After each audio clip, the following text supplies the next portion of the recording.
नमस्कार दोस्तों, आज हम बात करेंगे चाइल्डहुड इमोशनल नेगलेक्ट, उसका इम्पैक्ट और उससे हीलिंग के बारे में।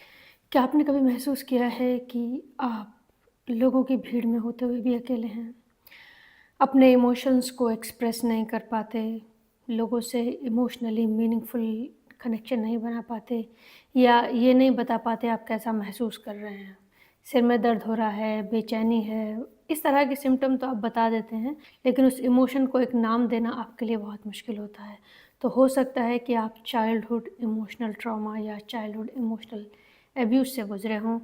ये इस तरह का बिहेवियर होता है जो हमारे पेरेंट्स या हमारे बड़ों का होता है, जिसमें अपने इमोशंस को एक्सप्रेस करना कमज़ोरी माना जाता है या इस तरह से सिखाया जाता है कि इनका कोई मतलब नहीं है।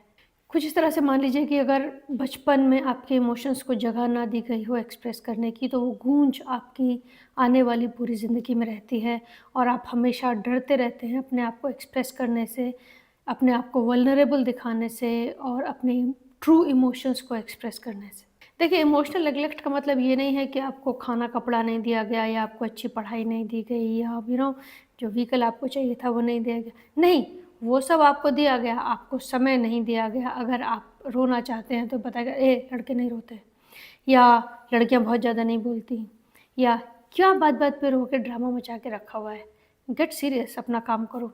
तो जब इस तरह की चीज़ें हमको बोली जाती हैं, जब हम अपने इमोशंस को एक्सप्रेस करते हैं, तो उस बच्चे के दिमाग में ये बात बैठ जाती है कि ये करना सही नहीं है, रोना सही नहीं है, ज़्यादा बोलना या अपने आप को एक्सप्रेस करना सही नहीं है, ज़ोर-ज़ोर से हँसना सही नहीं है। तो वो बच्चे उन इमोशंस को दबाना सीख जाते हैं and when they enter adulthood, they find it really, really hard to communicate with others और एक्सप्रेस देयर इमोशनल नीड्स। तो जो बच्चे इमोशनल अब्यूज़ से गुज़रे हैं, वो इमोशंस को पहचानते ही नहीं हैं। उनको समझ ही नहीं आता कि वो कैसे रिएक्ट करें या इनको कैसे एक्सप्रेस करें।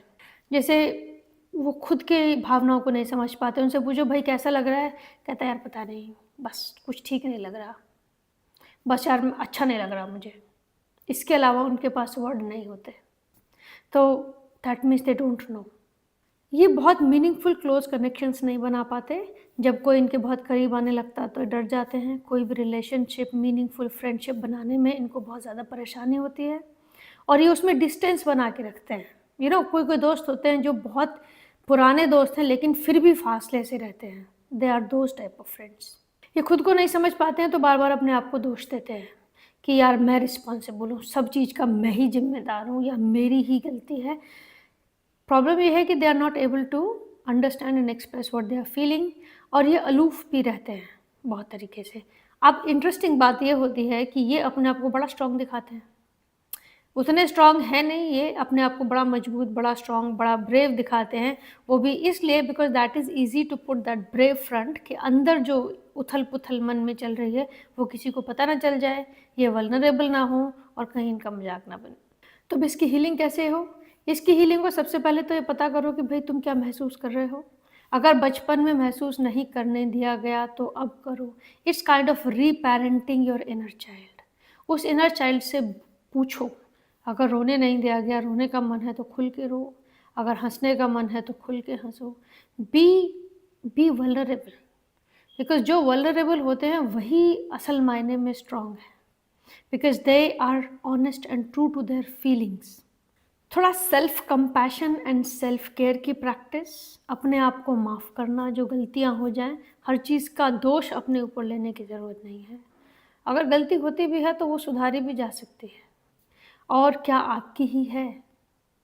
And practicing a little self compassion, वो आपको अपने लिए if you practice self compassion, वो आपके अंदर के इनर चाइल्ड को एक सेफ स्पेस प्रोवाइड करता है, तो आप अपनी इमोशंस को समझ पाएँगे। अब देखिए, हम कह देते हैं कि पेरेंट्स ने इमोशनल नेगलेक्ट किया, हो सकता है that is the best way they know. हो सकता है वो खुद भी इमोशनली अब्यूज़ हुए हों, मेबी ये इंटरजेनरेशनल ट्रॉमा हो, जब उन्हें नहीं आता तो वो तुमको कैसे बताते। But if you are aware, you can break that cycle.